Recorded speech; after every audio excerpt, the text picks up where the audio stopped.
अस्सलाम वालेकुम, मेरा नाम डॉक्टर अवैस अनवर है और फर्स्ट ईयर बायोलॉजी में चैप्टर नंबर 9 में हम डिस्कस करने लगे हैं ब्रायोफाइट्स के बाद जो नेक्स्ट डिवीज़न है जिसका नाम है ट्रैक्योफाइट्स।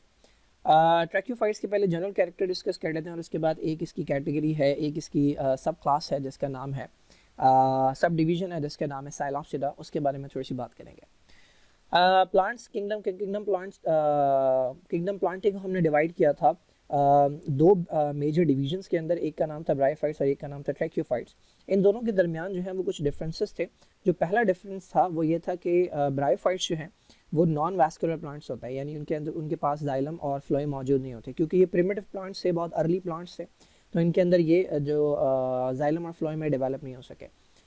जो ट्रैक्योफाइट्स हैं इन्हें हम वैस्कुलर प्लांट्स कहते हैं। ये वो प्लांट्स है कि जिनके पास जाइलम और फ्लोएम मौजूद होते हैं, यानी वैस्कुलर बंडल मौजूद होता है। तो ये तो बहुत मेजर डिफरेंस है जो कि ब्रायोफाइट्स और ट्रैक्योफाइट्स के अंदर पाया जाता है। दूसरी बात अगर हम करें तो ब्रायोफाइट्स और ट्रैक्योफाइट्स दोनों प्लांट्स के पास दो दो जनरेशन होती हैं। एक को हम कहते हैं गैमेटोफाइट और एक को हम कहते हैं स्पोरोफाइट। हमने देखा था कि ब्रायोफाइट्स के अंदर जो डोमिनेंट थी वो थी उनका गैमेटोफाइट, ठीक है, गैमेटोफाइट डोमिनेंट था और स्पोरोफाइट जो था वो रिड्यूस था। ये किसकी बात कर रहे हैं ये हम ब्रायोफाइट्स की बात कर रहे हैं। ट्रैक्योफाइट्स के अंदर ऑपोजिट होता है, इनके अंदर बिल्कुल उलट सीन होता है। इनके पास भी दो जनरेशन होती हैं, एक इनके पास स्पोरोफाइट होता है, एक इनके पास गैमेटोफाइट, लेकिन इनका जो डोमिनेंट वाला होता है वो होता है इनका स्पोरोफाइट। यानी इनके अंदर जो स्पोर बनाने वाली बॉडी होती है, स्पोर बनाने वाली जनरेशन होती है वो डोमिनेंट होती है और जो गैमेट्स बनाने वाली जनरेशन होती है वो इनकी रिड्यूस होती है। तो ये बहुत मार्क्ड डिफरेंसेस हैं, ये बहुत क्लियर डिफरेंसेस हैं जो कि ब्रायोफाइट्स और ट्रैक्योफाइट्स को डिफ्रेंशिएट करवाते हैं। इसके अलावा अगर आप देखें तो ब्रायोफाइट्स हमने कहा कि चूँकि ये अर्ली प्लांट्स है, प्रिमिटिव प्लांट्स है, तो ये पानी से ज़्यादा दूर नहीं रह सकती। अगर पानी से दूर हो भी जाएँ तो इनके अंदर अगेन जो फर्टिलाइजेशन होती है, जो रिप्रोडक्शन होती है वो डिपेंडेंट होती है वाटर के ऊपर। जो ट्रैक्योफाइट्स हैं इनकी अगर हम बात करें तो ट्रैक्योफाइट्स की जो शुरू की 4 डिवीजन्स हैं, ये जो 4 डिवीजन्स आपको नज़र आ रही हैं, अगेन इनकी फर्टिलाइजेशन भी पानी पर डिपेंडेंट होती है। ऑल्दो इन्हें हम टेरेस्ट्रियल प्लांट्स कहते हैं, इन्हें हम बेटर प्लांट्स कहते हैं, इन्हें हम एडवांस प्लांट्स कहते हैं, बट इनकी फर्टिलाइजेशन भी पानी पर डिपेंडेंट होती है। But they are still better than bryophytes, क्योंकि ब्रायोफाइट्स के अंदर आपको प्रॉपर प्लांट लाइक स्ट्रक्चर आपको नजर नहीं आते, यानी ट्रू रूट नहीं है, ट्रू स्टेम नहीं है, ट्रू लीव्स नहीं है। जबकि आप इनमें अगर देखेंगे तो रूट आना शुरू हो गई है, स्टेम आना शुरू हो गया है, लीव्स आना शुरू हो गए हैं, तो इनके अंदर बेटर फीचर्स आना शुरू हो गए हैं, बट स्टिल इनकी फर्टिलाइजेशन जो है वो वाटर पर डिपेंडेंट होती है। ये जो लास्ट कैटेगरी है, these are the most advanced tracheophytes या these are the most advanced plants, इनकी जो फर्टिलाइजेशन है वो पानी पर डिपेंडेंट नहीं है। तो जब भी हम बात करते हैं एडवांस प्लांट्स की तो बेसिकली हम इनकी बात कर रहे होते हैं, स्पर्माप्सिडा की बात कर रहे होते हैं कि जिनकी फर्टिलाइजेशन पानी पर डिपेंडेंट नहीं है। जब भी हम टेरेस्ट्रियल प्लांट्स की बात करते हैं तो हम मेनली इन्हें टारगेट कर रहे होते हैं कि जिनकी फर्टिलाइजेशन पानी पर डिपेंडेंट नहीं है। सो this is the basic overview about the tracheophytes. अच्छा, ट्रैक्योफाइट्स जो हैं, ट्रैक्योफाइट बेसिकली एक बड़ी डिवीजन है। हमने पढ़ा है चैप्टर नंबर 5 के अंदर कि प्लांट्स को जब हम डिवाइड करते हैं या बैक्टीरिया को डिवाइड करते हैं तो हम फाइलम की जगह डिवीजन का वर्ड यूज़ करते हैं। तो डिवीजन के बाद these are the subdivisions, ठीक है, यानी ये क्लास से पहले की बात है। क्लासेस में बाद में डिवाइड किया जाता है लेकिन उससे पहले सब डिविजन्स हैं। तो ये 5 सब डिविजन्स हैं, साइलॉप्सिडा, लाइकोप्सिडा, स्फेनोप्सिडा, टेरोप्सिडा और स्पर्माप्सिडा। अच्छा, मैं पहले जब हमने ओवरव्यू की बात की थी किंगडम प्लांट की, तो मैंने बताया था कि इन चारों को हम इससे डिफ्रेंशिएट करते हैं। क्या रीज़न है? नंबर 1 वो ये है कि इनको मिलाकर हम रखते हैं एक अलग कैटेगरी के अंदर जिसे हम कहते हैं टेरिडोफाइटा या टेरिडोफाइट्स। टेरिडोफाइट्स क्यों कहते हैं? बिकॉज दे आर सीडलेस, ठीक है, जबकि स्पर्माप्सिडा जो है ना ये स्पर्मेटोफाइट के अंदर आते हैं, दीज आर सीड प्लांट्स। तो एक तो फर्क आपको नजर आ रहा है ट्रैक्योफाइट्स की अपनी 5 कैटेगरीज के अंदर, इनमें से 4 कैटेगरीज जो है उनके पास सीड मौजूद नहीं है, लेकिन जो 5वीं कैटेगरी उनके पास सीड मौजूद है। एक और फर्क जो है वो मैंने अभी आपको बताया था कि इनकी जो फर्टिलाइजेशन है वो वाटर डिपेंडेंट है, जबकि इनकी फर्टिलाइजेशन जो है वो वाटर इंडिपेंडेंट है। तो ये कुछ डिफरेंसेस हैं जो कि फर्दर ट्रैक्योफाइट्स को डिवाइड कर देते हैं दो कैटेगरीज के अंदर, एक टेरिडोफाइट्स और एक स्पर्मेटोफाइट्स। स्पर्मेटोफाइट्स जो हैं या स्पर्माप्सिडा जो है इन्हें फर्दर डिवाइड किया जाता है आगे जाकर जिम्नो और एंजियो के अंदर। ये मैं आगे जाकर बताऊंगा कि किस बेसिस के ऊपर किया जाता है। अब ट्रैक्योफाइट्स के अंदर कुछ बेसिक फीचर्स हैं जो कि सारे ट्रैक्योफाइट्स के अंदर पाए जाते हैं। कुछ एक्सेप्शंस हो सकती हैं बट मेनली ये 4 फीचर्स जो हैं वो पाए जाते हैं। पहला फीचर ये है कि एक प्रोटेक्टिव लेयर मौजूद होती है जिन्हें हम स्टेराइल जैकेट सेल्स कहते हैं। कहाँ पे?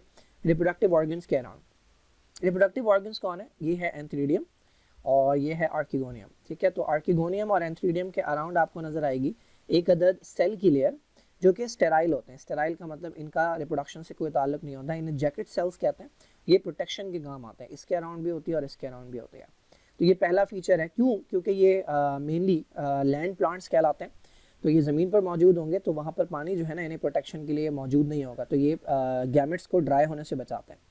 सेकेंड चीज़, इनके जो एम्ब्रियो हैं, जो मल्टी सेलुलर एम्ब्रियो हैं, वो रिटेन रहता है विद इन द आर्किगोनियम। ये सारे प्लांट्स के लिए जो है वो फीचर है कि जो मेल गैमेट है, जो स्पर्म है, वो मूव करके आएगा फीमेल गैमेट के पास, और फीमेल गैमेट के साथ ये फ्यूज़ होगा, जाइगोट बनेगा और एम्ब्रियो बनेगा जो कि यहीं पर रहेगा।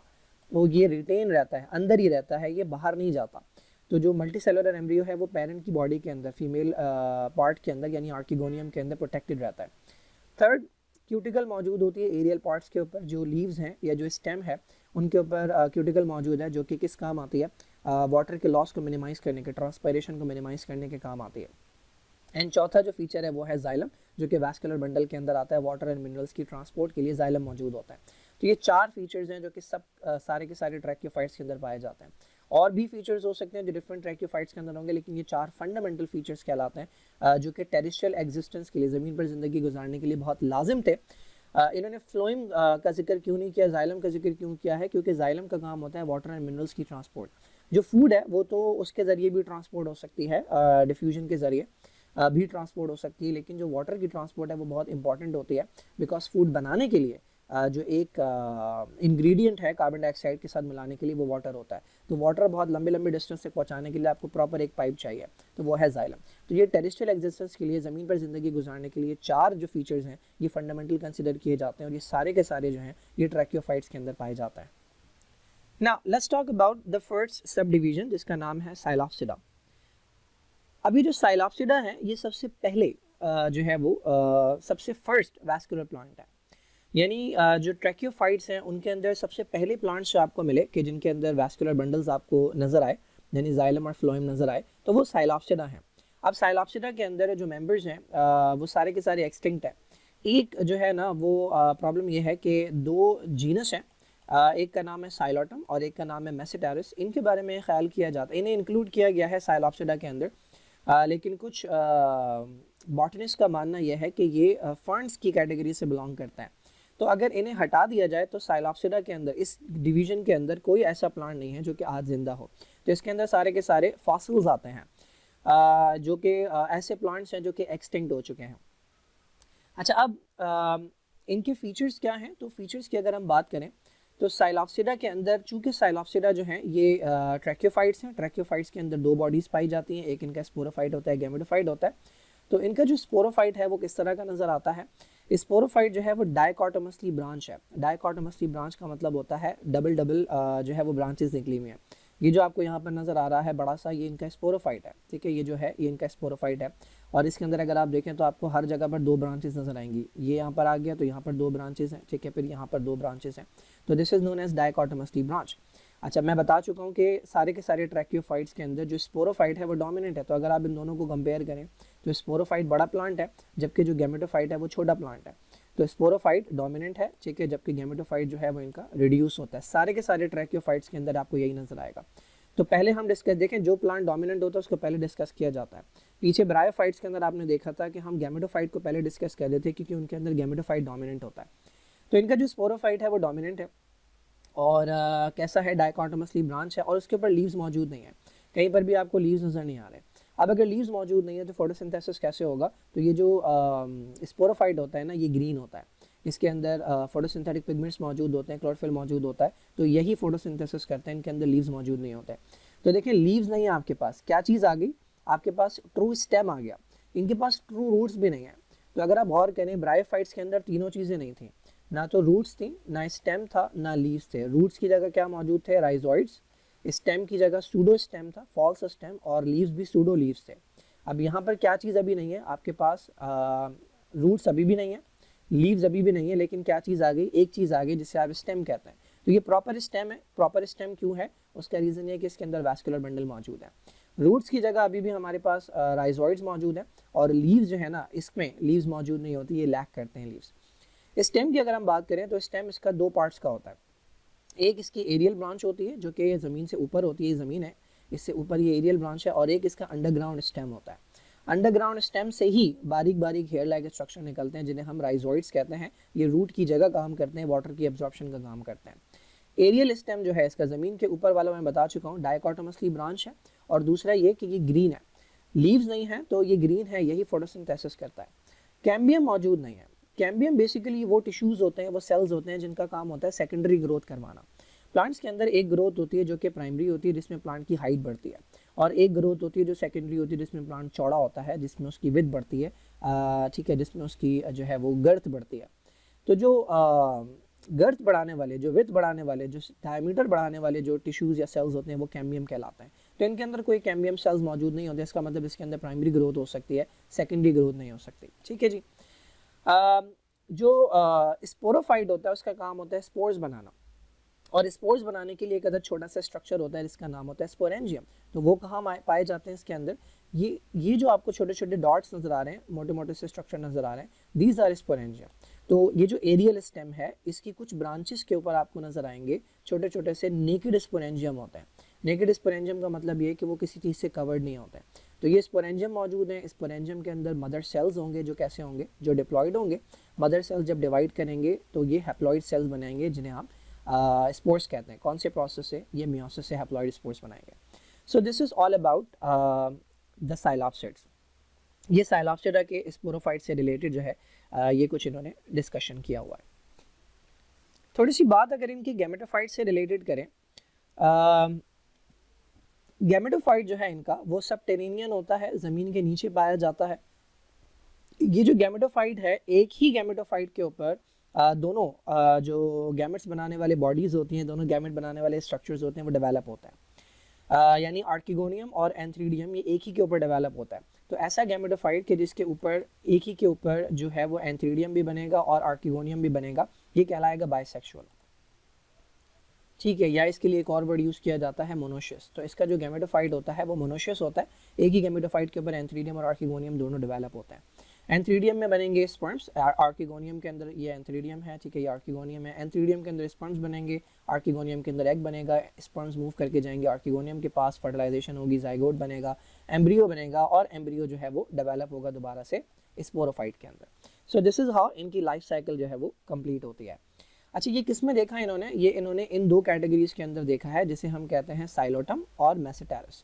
क्योंकि मैंने आपको बताया कि ये दो जीनस हैं जो कि लिविंग हैं और ये कंसिडर किए जाते हैं, इन्हें रखा गया इसके अंदर। लेकिन कुछ लोगों का ख्याल ये है कि ये बिलोंग करते हैं किससे, ये बिलोंग करते हैं फर्न्स से, यानी जो इनकी ट्रैकियोफाइट्स की चौथी कैटेगरी है उनसे बिलोंग करते हैं। तो अगर इन्हें हटा दिया जाए तो साइलॉप्सिडा के अंदर सिर्फ और सिर्फ एक्सटिंक्ट स्पीशीज़ आएंगी, लेकिन अगर इन्हें रखा जाए तो इसके अंदर ये दो जीनस है जो कि लिविंग कंसिडर किए जाते हैं। तो ये गैमेटोफाइट है, गैमेटोफाइट इनका रिड्यूस होता है, ठीक है, ये डोमिनेंट नहीं होता, ये रिड्यूस होता है। और एक ही गैमेटोफाइट के ऊपर आपको एंथ्रीडियम भी डेवलप होता हुआ नजर आ रहा है और आर्किगोनियम भी डेवलप होता हुआ नजर आ रहा है। तो ऐसा जो गैमेटोफाइट है वो कहलाता है मोनोशियस, या ऐसे गैमेटोफाइट को हम बाइसेक्सुअल कहते हैं। अच्छा, इस सब डिवीज़न का एक प्लांट जिसका फॉसिल हमें मिला था उसका नाम है राइनिया। तो इस राइनिया के ऊपर कई बार वो नोट भी पूछ लेते हैं। तो राइनिया जो है ये मोस्ट प्रिमिटिव वैस्कुलर प्लांट है। कहाँ से मिला था, स्कॉटलैंड के विलेज से, जिसका नाम राइनिया था, तो वहाँ से ये जो है वो नाम दे दिया गया। ये टेरिडोफाइट है। टेरिडोफाइट मैं आपको बता चुका हूँ कि जो ट्रैकियोफाइट्स हैं उनकी शुरू की 4 कैटेगरीज़ को मिलाकर हम टेरिडोफाइट कहते हैं, लेकिन ये जो सब डिवीज़न है वो साइलॉप्सिडा से बिलोंग करता है। अच्छा, इसके फीचर्स भी दिए हुए हैं, वही फीचर्स हैं जो कि साइलॉप्सिडा के अंदर पाए जाते हैं। एक स्पोरोफाइट होगा, एक गैमेटोफाइट होगा। स्पोरोफाइट कैसा नजर आएगा भाई, स्पोरोफाइट होगा डाइकोटोमसली ब्रांच, ठीक है, उसके अंदर राइजोम होंगे या राइजोइड्स होंगे।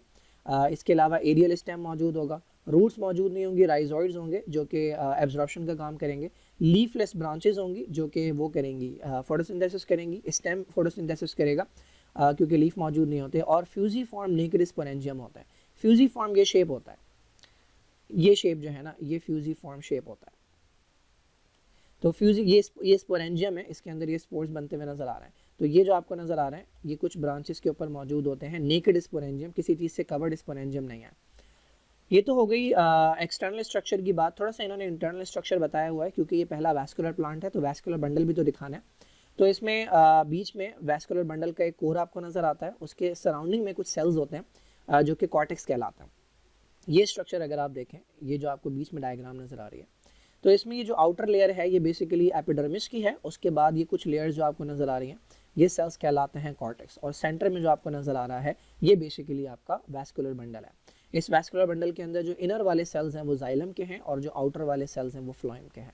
तो ये पहला प्लांट है अगर इसके अंदर आपको वैस्कुलर बंडल नज़र आए, तो ये जो है वो ट्रैकियोफाइट्स का सबसे पहला प्लांट है।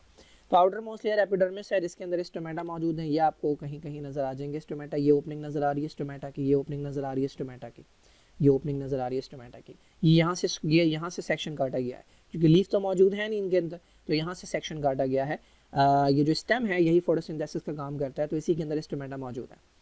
इसके अलावा सेंट्रली जाइलम मौजूद है और सराउंडेड बाय फ्लोएम। तो दिस इज़ द स्ट्रक्चर जो कि इंटरनल स्ट्रक्चर है, और ये जो आपको नज़र आ रहा है ये बेसिकली इसका स्पोरेंजियम है कि जिसके अंदर स्पोर्स बनेंगे। This is all about the Psilopsida. मैं आपको बता चुका हूँ कि साइलॉप्सिडा के अंदर एक्सटिंक्ट प्लांट्स आते हैं और 2 जीनस आते हैं जिनको इस कैटेगरी से मिलाया जाता है, इस कैटेगरी में रखा जाता है, साइलोटम और मेसिटेरिस। बट अगेन ये डिस्प्यूटेड है, इनको अगर हटा दिया जाए तो इसके अंदर कोई ऐसा प्लांट नहीं है जो कि लिविंग हो। राइनिया जो है इसकी बहुत अच्छी एग्जांपल है जिसके ऊपर क्वेश्चन भी आता है, इलस्ट्रेट करना होता है राइनिया के बारे में। So this is all about Psilopsida. Next we are going to discuss about the other divisions, और बीच में ही 2 टॉपिक्स आई थिंक और हैं, evolution of leaf और evolution of seed.